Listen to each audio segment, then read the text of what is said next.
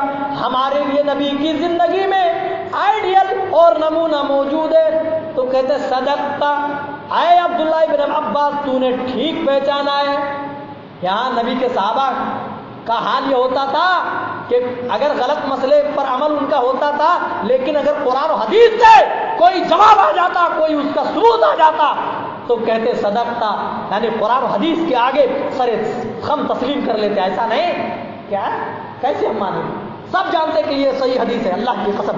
جتنے بھی بڑے علماء اور جو رٹے رٹائے مولوی ہیں ان کی بات نہیں کرتا, جو تھوڑے سے جانکار ہیں سب کو پتا ہے کیا صحیح ہے کیا غلط ہے, کون صحیح اسلام کی نشر و اشاعت کرنے کے لیے آگے بڑھ رہا ہے, کون صحیح اسلام کی تبلیغ کر رہا ہے, سب کو پتا ہے, اکا دکا مولویوں کے علاوہ, ورنہ سب کو پتا ہے. کیوں چھپا رہے ہیں؟ معاشرے میں ناک کٹنے کے لیے. لیکن اے میرے دوستو ذرا غور کرو, نبی کے صحابہ کا طریقہ کیا تھا؟ جب اختلاف پیدا ہوا, نبی کا انتقال ہوا, کہا نبی کے تدفین کا عمل اسی وقت آئے گا جب تک فیصلہ یہ نہ ہو جائے کہ امیر کون بنایا جائے گا. تلواریں نکلنے والی تھی میانوں سے. اللہ ایک صحابی آتے ہیں اور کہتے بتاؤ نبی نے اپنی زندگی میں نماز کے لیے مصلی امامت پر کس کو بھیجا؟ ابو بکر کو بھیجا. ابو بکر کے علاوہ کسی کی جرأت ہو سکی کہ نبی کے حیات میں مصلی امامت پر جا سکے؟ کہا نہیں. تو کہا نبی کے انتقال کے بعد اب کون ہے جو ابو بکر سے آگے بڑھنے کی کوشش کرے گا؟ اختلاف ہو گیا. نبی کے صحابہ نے حدیث بتائی, حدیث آ جانے کے بعد فوراً تمام نے اپنا سر خم تسلیم کر لیا, فوراً قبول کر لیا, رجوع کر لیا. تمام لوگوں نے اپنے اپنے مسئلوں سے رجوع کر لیا اور مان لیا قرآن و حدیث کی باتوں کو. تو میرے بھائی, اسلام کا یہ طریقہ ہے کہ کہیں پر اگر اختلاف بھی ہو جائے, تھوڑا بہت ہو سکتا ہے, ہو سکتا ہے اختلاف ہو جائے, تو اختلاف مٹانے کا طریقہ یہ ہے کہ قرآن سے دلیل دی جائے. اور صحابہ جیسے کہ عبداللہ بن عباس رضی اللہ تعالیٰ عنہ نے امیر معاویہ کو قرآن کی آیت پڑھ کر کے سنا دیا.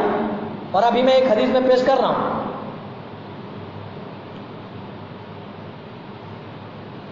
حضرت عمر رضی اللہ تعالیٰ عنہ تورات پڑھ رہے ہیں, ٹائم نہیں, بڑے مختصر انداز,